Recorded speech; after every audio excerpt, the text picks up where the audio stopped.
Some homes in the area have also been damaged. People are out trying to do some cleanup, but it's dark here now and they can't really see. Power crews have tried to light up the area as best they can so they can continue to work and get as many people back with power tonight. Dawn, we're standing along Highway 19 near the Kinshafuni Creek, an area that's not typically underwater. And as you can see, I brought a yardstick with me. We're in about 11 inches of water in this area. Then you can see we've got a little bottleneck of traffic. A lot of people here at the post office now trying to mail those returns. Someone from the post office will come out at midnight and clear the boxes and, of course, postmark those tax returns that are in there with today's date. A little heads up for you, you cannot buy a stamp here at the post office. So if you were thinking about coming here to get a stamp to mail your return, well, you got to bring a stamp here with you. The Stewart County School Superintendent stopped by our truck tonight. He wanted to let all students know that students here in Richland go to Stewart County schools. They'll be up and operating tomorrow. They expect to have classes. They'll try and get the buses through as much to normal schedule as possible. If you have a well and it was underwater, then you need to wait till that water recedes and then have that well checked. They hope that most of this water will begin receding, at least for good, on Wednesday, so residents can begin the cleanup. That's right, Dawn, and this car is part of those specialized patrols. Right now it's empty, left sitting here in the neighborhood, but different shifts have been staffing the vehicle and there could be a camera inside. So you never know if someone is watching. The neighborhood watch in this area includes 195 homes, and they're encouraging neighbors to be nosy. Trisha Moreski was home with Bailey when burglars broke in. I didn't know if someone was still in the house or not. I never saw whoever broke through this door. Bailey scared them off, but from her alley, the suspect had an easy way in through an unlocked door. Trisha's changing that. And I think I'm going to pass out some keys. That's exactly what the neighborhood watch wants. Everything locked up. And neighbors watching the alleys behind the homes for anything suspicious. When we see a strange car, get that tag number, call the police, and let the police determine, is it a strange number or do they live somewhere around there? Albany police have added special patrols and want neighbors to take a close look at people they think may be suspicious. Look at the eyes, nose, and the mouth and the ears.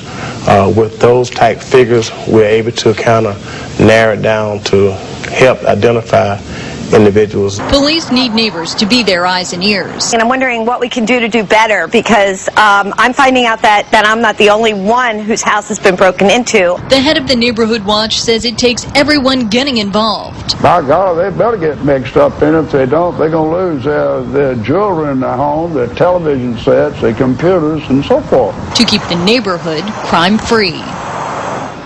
And the Neighborhood Watch in this area is talking about getting everyone's email together. So if another burglary happens here, they can quickly alert everyone so that everyone can watch out for suspicious activity. They also encourage neighbors to call 911 or the non-emergency police number if they notice something suspicious. Lucy is not your run-of-the-mill Labrador Retriever. At 35 in dog years, she's the CEO of Labs Unlimited Gunsmith Shop in Camilla and owner Rick Boyle's best friend. She'll go upstairs and get my slippers. She goes out every morning, gets the newspaper, and she does all that. And plus, she's a hunter. Like most women, she's got a weakness. She's a shopper. Just ask her, Lucy, do you like to shop? She's a little rough on the budget, but luckily customers are willing to shell out the dough. One day I had a gentleman, he was picking up his gun repair and he laid $60 here. She jumped up, grabbed it, and headed for the door. We wanted to see this shop-happy dog in action, but all I had was a buck. If you have your hands in your pocket, she thinks you're going. She'll bark at you until you take your hands out of your pocket. Dollar in hand, mouth, Lucy was off. With no thumb, she relies on the kindness of customers for help with the doors down the block.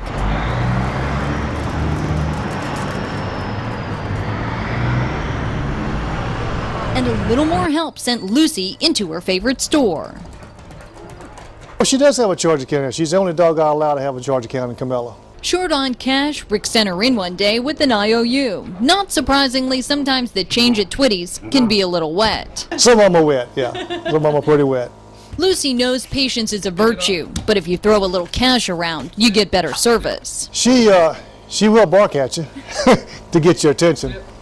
Yeah, she doesn't like to wait too long. She's even worked out a good customer discount. For most customers, a pig's ear is $1.25. We make it even money for her. Purchase made, she heads back home from a busy day of buying. But that's not all she's brought in.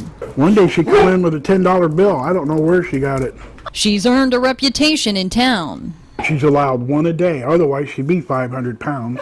She may be hard on customer pockets, but it's been a boost to Camilla's economy. No bones about it. Jennifer Emert, WALB News 10. Prestige Ice in Thomasville makes and bags ice for Florida State University football games and the Georgia National Fair. They also sell it to convenience and liquor stores, but those customers are dwindling as stores make and bag their own, harming the distributor's business. What they're concerned about is quality. Those stores aren't required to follow the same Agriculture Department standards that distributors follow. We have monthly water samples. We have to have our name on the bag. Prestige goes a step further. None of its ice is touched by human hands on the bagging line. Contact surfaces have to be either stainless steel or UHMW plastic. While they have plenty of rules to follow, liquor stores that bag and sell their own product aren't required to meet any health regulations. The ice machine's usually in the back room. I think they're very unsanitary conditions. The scoop's on top of the machine. They grab the scoop and they start bagging their ice one bag at a time. We asked health department inspectors if that could pose a hazard to you. The answer is shocking. You could have physical hazards such as foreign objects falling into the ice, or if the ice machine is not kept in good repair, you could have pieces of the ice machine, nuts and bolts, fall into the ice. If it's not cleaned and sanitized routinely, then you could have things like slime mold or black mold accumulating in the ice. Health hazards can also be introduced from the person bagging. Also, there's the possibility of communicable diseases such as hepatitis A or a Norwalk virus. Our investigation found that in Albany, Lighthouse Liquors, Aces Liquors, and The Winery all make, bag, and sell their own ice. None of these stores would let us photograph their ice machines. While we have no evidence that suggests their ice is unsanitary, they may be breaking the law. The only store manager who would talk with us was at Lighthouse Liquors, and all three store managers dismissed our investigation, saying consumers aren't eating the ice they sell. 100% of our ice sales are just for the coolers, you know, guys going to the lake or whatever, and so they're really not being consumed through drinks. Regional ice distributors say that's ridiculous. It's not for one to decide how it's going to be used. It is a food product, and it's sold as a food product to be consumed, and they should be held to the same standards as other producers. So why isn't someone looking into this? We called the Georgia Department of Agriculture, which regulates food products in Georgia, which told us liquor stores fall under the Department of Revenue. But guess what? The Department of Revenue says the Ag Department must oversee stores packaging ice in bags of 5 pounds or more. So we went back to the Department of Agriculture, and this time Commissioner Tommy Irvin says that if liquor stores are unlicensed, they're breaking the law. They're not licensed by us, and if they're bagging ice and selling it, they would need to obtain a license from us. It's a law no one is enforcing, and large ice distributors want that to change. I think it is important for the public to be aware that some people are held to higher standards than others.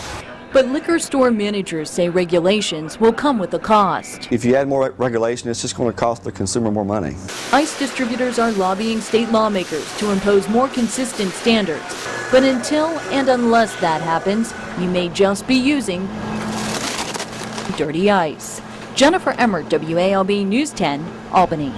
4 school board members voted to make Dr. Joshua Murphy the school system's top employee, but wouldn't explain why they believe he's the right man for the job. Dr. Anita Williams-Brown. Just tell us why he's a good candidate. Why he makes the best superintendent. James Bush and Milton Griffin all walked by our cameras. You made the motion, come on. Stand by your vote.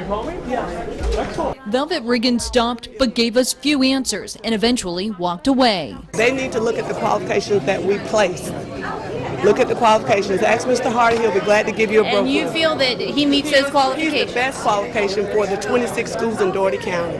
Why? Because he's what we need. Why do we need him? Come on.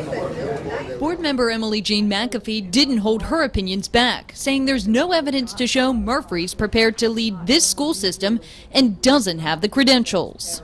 And he may be a fine man, but he hadn't applied anywhere else because he would have been in the third tier based on his credentials in any search. I mean, you can deny that if you want to and vote for him, but the